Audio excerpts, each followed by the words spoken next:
story so far. We really should be concentrating on Northwich, and I'm sure we will, but, you know, time for change. Hopefully, in fact, Professor Connett, in fact, will point us in the right direction. I'm sure he will during his talk. Thank you very much.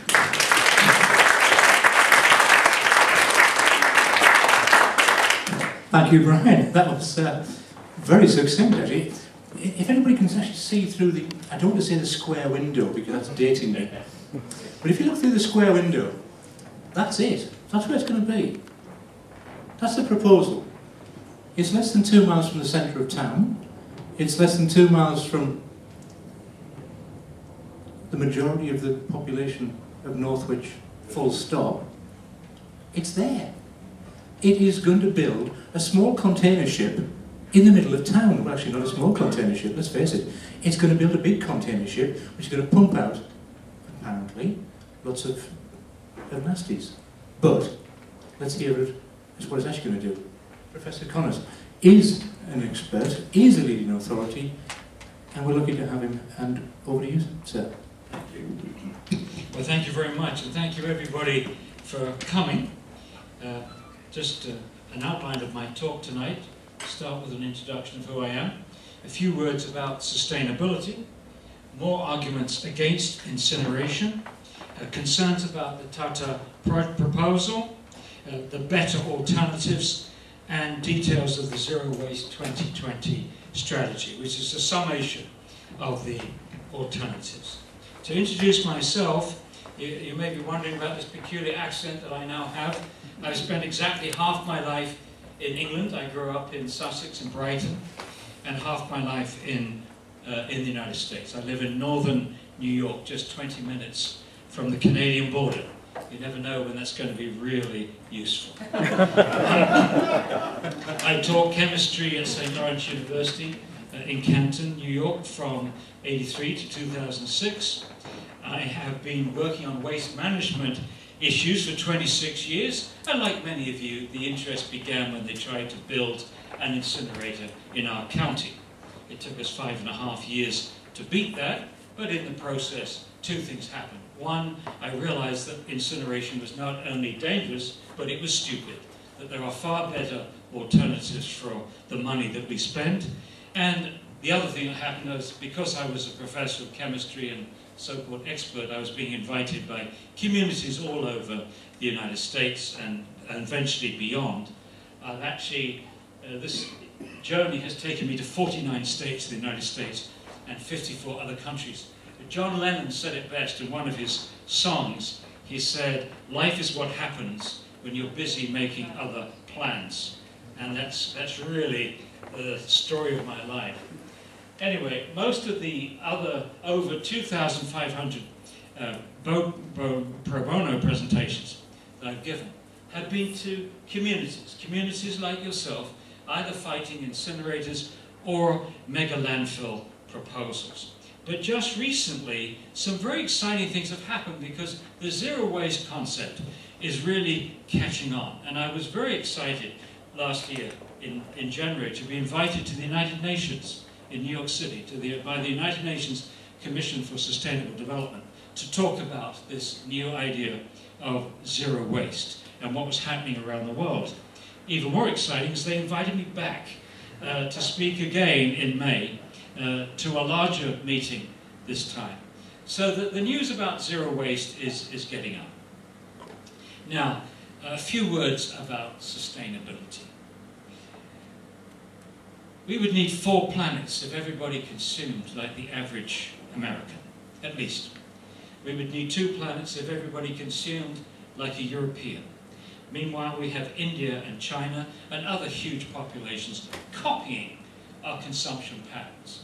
Well, we've only got 1 planet, and therefore something has to change. And in my view, the best place to start that change is with waste, because everybody makes waste. We're all part right now of a non-sustainable way of living on this planet, robbing our own children and grandchildren of their resources. But we could, with good leadership, be all part of the solution. So that's what makes this important. What we're talking about is the first and most concrete step on the long journey and difficult journey to sustainability. Now, the global crisis that we have is that we, since the Industrial Revolution, have tried to impose a society that functions in straight lines on a planet that functions in circles. The linear society begins with extraction of raw materials, shipping them halfway around the world, the manufacture of objects, the consumption of those objects, the over-consumption of those objects, and then we throw them away and make waste. And we measure development by how quickly we can do that. Now, the global impacts of this linear society. In the extraction of virgin materials, we use a lot of energy.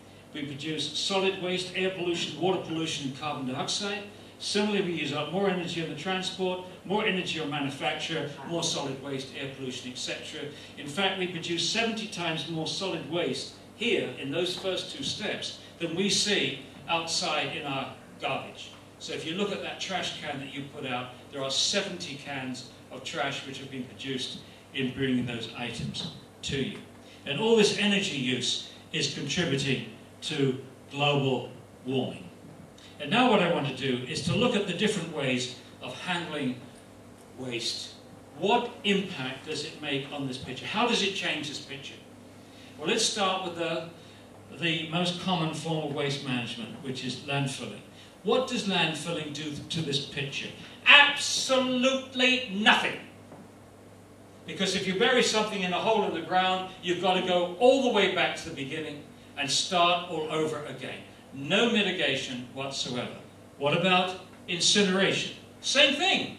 If you burn something, whether it's a product or a package, you've got to go all the way back to the beginning and start the process all over again. So to describe incineration as sustainable, for Tata to talk about a sustainable solution is utter nonsense. There's no way is this sustainable. Incineration do not save energy, they waste energy, they do not fight global warming, and they are not sustainable. They're a complete waste of time. I mean that, a waste of time in doing the right things. The incinerator industries, however, has a very self-serving analysis on global warming. This is what they do. They compare themselves only with landfills. They've been doing that for 26 years in my experience. They limit the argument to comparing between whether you burn it or whether you bury it, and completely forget that a lot of people like myself are talking about a third alternative. But they compare the carbon dioxide produced by incineration with the methane produced by landfills. And that's exactly what the consultants have done for Tata here, and I shall come back to that later. But what they should be doing, well, let's see again. So, yes, it is true that landfills produce methane. So, in addition to not mitigating that picture, it makes it worse because you're putting methane into the environment. And yes, in addition, incineration also puts more carbon dioxide into this than we already have here. So it not only doesn't mitigate it, it makes it worse. Okay, but there are ways that we can mitigate these impacts. If we recycle, we don't need to extract those resources. We don't need to ship them halfway around the world. And better still, if we reuse the whole object, we don't have to either extract or manufacture these products. And if we compost, again, we save some topsoil, we save some fertilizer, but in addition to that reduction in global warming, you'll notice, there are other benefits of composting. First of all, we're putting nutrients back into the soil. We need to. We're stripping our soil of nutrients. It helps the soil hold on to water, and it also helps the soil hold on to carbon. If you look at this compost here, you see little bits of wood, cellulose. That's carbon. And if that went into an incinerator, that would immediately be carbon dioxide and contributing to global warming. But if you compost that biodegradable material in the stuff that their so-called fuel that they're going to burn, if you compost it instead of burnt it, you would hold on to a lot more carbon. Okay, so now we have a waste hierarchy. Everybody talks about this waste hierarchy, DEFRA, the government, the consultants, all talk about this waste hierarchy. What is it? It's at the top